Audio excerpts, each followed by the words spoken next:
Assalamualaikum warahmatullahi wabarakatuh. Innal hamdalillah nahmaduhu wa nasta'inuhu wa nastaghfiruh wa na'udzubillahi min shururi anfusina wa min sayyiati a'malina. May yahdihillahu fala mudilla lahu wa may yudlil fala hadiya lahu. Asyhadu an la ilaha illallah wahdahu la syarika lahu wa asyhadu anna Muhammadan 'abduhu wa rasuluh. Ya ayuhan nasu usikum wa iyya bitaqwallah wa qad fazal muttaqun. Allah Ta'ala ya ayyuhallazina amanu kutiba alaikumus syiyam kama kutiba alal ladzina min qablikum la'allakum tattaqun.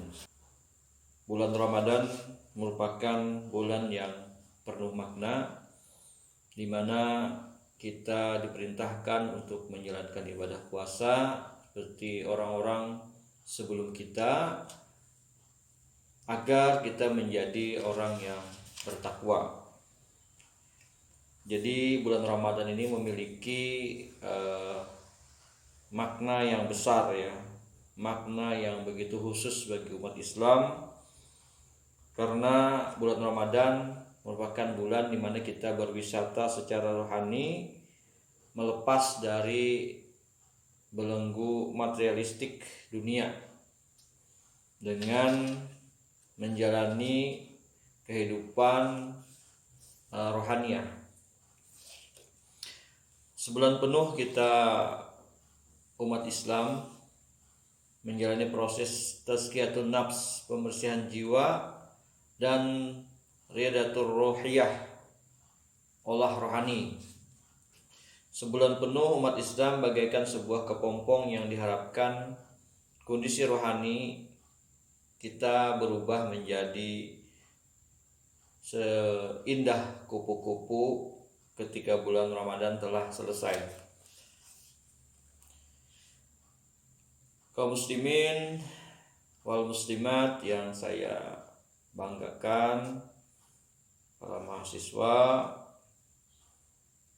para jemaah sekalian, amalan di bulan Ramadan ini yang harus kita perbanyak adalah, dan harus kita perhatikan adalah, diantaranya adalah yaitu melaksanakan ibadah puasa, baik itu secara zahir maupun secara batin.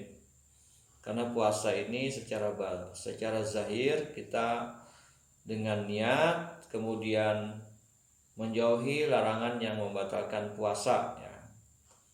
Nah, jadi berpuasa yang seperti diinginkan tadi itu adalah bagaimana kita agar menjauhi ya, hal-hal yang dapat mengurangi dan menggugurkan pahala puasa. Artinya kita diminta untuk menahan diri.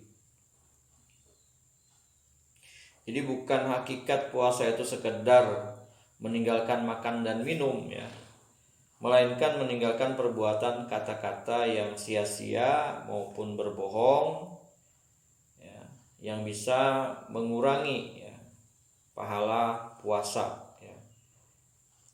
Rasulullah bersabda, barang siapa yang selama berpuasa tidak meninggalkan kata-kata bohong, bahkan tidak mau meninggalkan praktek-praktek yang bisa mengurangi pahala puasa ya, maka dia akan mendapatkan puasanya yang kurang memberikan pahala yang optimal. Kemudian selain itu kita harus juga banyak membaca Al-Quran ya.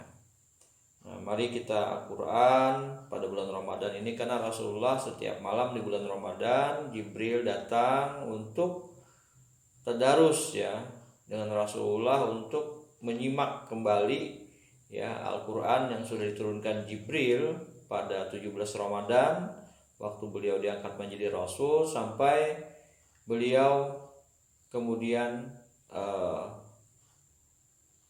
akhir dari menyampaikan risalah Islam.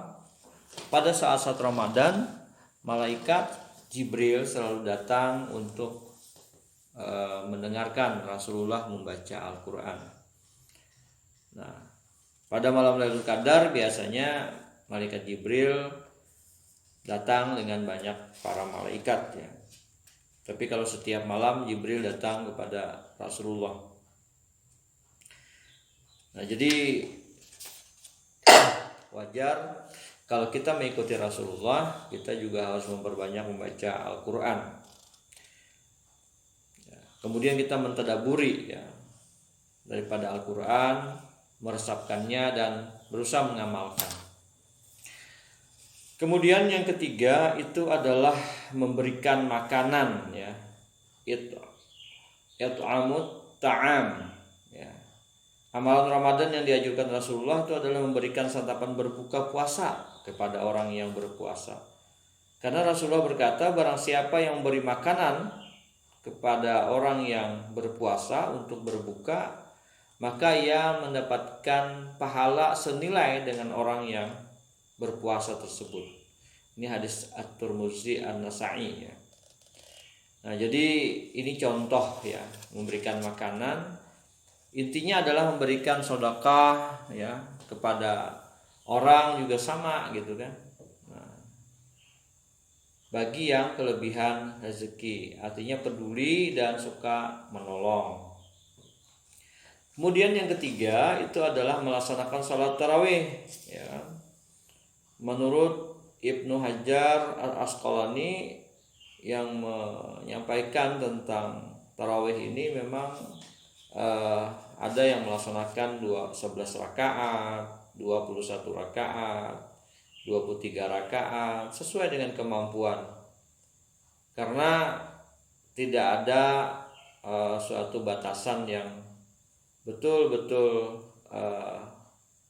melarang ya. Karena ini sifatnya adalah amalan sunnah ya. Jadi tidak masalah kita melaksanakan salat tarawih ya, yang penting melaksanakan. Kemudian yang kelima ya, kita adalah i'tikaf ya. I'tikaf di bulan Ramadan ya, dengan berdiam diri lebih banyak di masjid ya daripada kita terlalu banyak di luar, apalagi pada saat pandemik ini. Artinya kita harus banyak beriktikaf di masjid ya, dengan membaca Al-Quran kah, atau berzikir kah, atau hanya duduk di masjid untuk merenungkan kebesaran Allah Subhanahu wa taala. Kemudian yang keenam, yang selanjutnya ya, amalan daripada bulan Ramadan agar kita bertakwa tadi, kita mencoba mencari Lailatul Qadar nantinya ya. Lailatul Qadar ini bisa turun dari awal Ramadan sampai akhir Ramadan, tidak hanya di akhir-akhir Ramadan gitu. Nah, jadi oleh karena itu akan lebih baik ya kita selalu menjaga malam-malam Ramadan kita ya, untuk memperbanyak zikir, baca Al-Quran, baca sholawat dan sebagainya kepada Rasulullah juga untuk bersolawat. Nah, kemudian kita berdoa ya, Allahumma inna afuwin karim tuhibbul afwa anna ya karim ya, supaya dosa-dosa kita bisa digugurkan oleh Allah Subhanahu wa taala. Kemudian yang selanjutnya ya, yang terakhir ya, nanti kita harus berzakat fitrah. Nah, disitulah penting bagi kita untuk berzakat ya, untuk membersihkan diri kita dengan zakat fitrah ya di akhir Ramadan saat mau menjelang sebelum salat Idul Fitri. Tetapi mulai sekarang pun kita bisa melaksanakan zakat fitrah tersebut. Demikian untuk hari ini, untuk terkait dengan kuliah 7 menit atau 10 menit ya, terkait dengan hikmah di bulan Ramadan agar memperbanyak amaliyah agar kita bertakwa. Billahi taufiq wal hidayah. Wassalamualaikum warahmatullahi wabarakatuh.